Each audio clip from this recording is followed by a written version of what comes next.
Niceness is one of the most praised traits in society. We are taught from childhood to be polite, agreeable, and kind. The nice person is trusted, welcomed, and rarely questioned. They listen patiently, avoid conflict, and often put others first. On the surface, this seems like the ideal personality, but psychology reveals a more complex truth.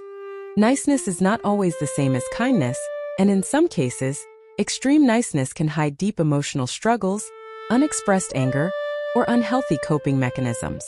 This does not mean that nice people are bad or deceptive by nature.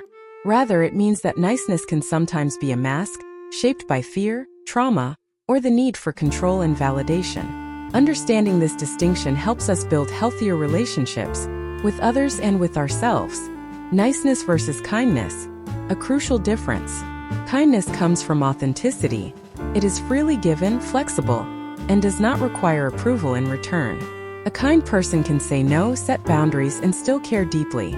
Niceness, however, is often conditional. It may be driven by a need to be liked, accepted, or seen as good. Psychologically, niceness can function as a defense mechanism, a way to avoid rejection, conflict, or emotional pain. Many of the nicest people learned early that being agreeable was safer than being honest. Why some people become excessively nice. Psychology identifies several root causes behind extreme niceness. Childhood conditioning. Children who grew up in unstable, critical, or emotionally unsafe environments often learned that compliance reduced punishment or tension. Being good became a survival strategy. Fear of rejection. Some individuals believe that disagreement equals abandonment. Niceness becomes a way to secure relationships at any cost. Low self-worth. When people feel their value depends on how useful or pleasant they are, they may overextend themselves to earn validation. Trauma responses. Excessive niceness can be a form of the fawn response, a trauma reaction where individuals appease others to stay safe. The hidden emotional cost of being too nice. Constant niceness often comes at a psychological price. Unexpressed needs build up. Anger gets suppressed rather than processed. Resentment quietly grows beneath the surface. Because these emotions are not outwardly visible, they often turn inward, leading to anxiety, burnout, or depression. The nicest people are frequently the most emotionally exhausted. Key signs that niceness may be masking deeper issues. 1. Difficulty saying no. When someone agrees to everything, even at their own expense, it may signal fear rather than generosity. Saying no feels threatening to their sense of safety or worth. 2. Avoidance of conflict at all costs. Healthy conflict is part of real relationships. People who avoid it entirely may be suppressing their true thoughts to maintain harmony. 3. People-pleasing patterns. If someone's mood depends heavily on how others feel about them, niceness may be driven by external validation rather than genuine care. 4. Passive aggression.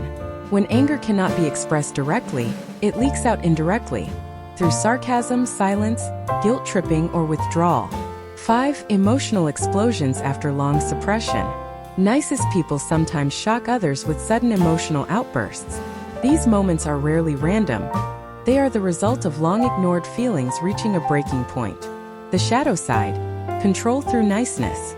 One uncomfortable truth psychology explores is that niceness can sometimes be used as a form of control, often unconsciously. A person may think, "After all I've done for you, you owe me. If I'm always kind, people won't leave. My goodness should protect me from criticism." In these cases, niceness becomes transactional. When expectations are not met, resentment replaces generosity. This does not make someone manipulative by intention, but it does mean the niceness is no longer healthy. Why society rewards niceness even when it's harmful. Culturally, we often prefer nice people over honest ones. Niceness keeps things comfortable. It avoids tension. It makes interactions smoother. As a result, people who suppress themselves for others are praised, while those who assert boundaries are sometimes labeled difficult or selfish. This social reinforcement makes it harder for nice individuals to recognize that their behavior is hurting them. The internal world of the nicest people. Behind the smile, many extremely nice people experience chronic guilt, overthinking social interactions, fear of disappointing others, a difficulty identifying their own needs, emotional loneliness despite being surrounded by people. They are often deeply empathetic, but disconnected from themselves. Healing the pattern. From niceness to authenticity. Psychological growth does not require becoming cold or uncaring. It requires shifting from performative niceness to grounded kindness. This includes a learning that boundaries do not equal rejection, accepting that conflict does not destroy relationships, a understanding that self-worth is not earned through sacrifice, allowing anger to be acknowledged rather than suppressed. True kindness includes honesty, limits, and self-respect. How to recognize healthy niceness. Healthy niceness feels calm, not anxious. It does not require applause. It does not leave emotional debt. It coexists with clear boundaries. A healthy person can be kind and say no without guilt. A compassionate reframe. It's important to approach this topic with compassion. The nicest people are rarely trying to deceive anyone. Most are trying to survive emotionally in the only way they learned how.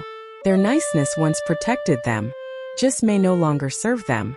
Understanding this allows us to stop idealizing niceness without depth, encourage emotional honesty, create relationships based on mutual respect rather than silent sacrifice. The darkest truth behind the nicest people is not that they are fake. It's that many have learned to hide themselves to feel safe. When niceness replaces authenticity, it becomes a quiet form of self-abandonment. The goal is not to be less kind but to be more real. Because the healthiest people are not the nicest ones, they are the ones who can be kind without disappearing.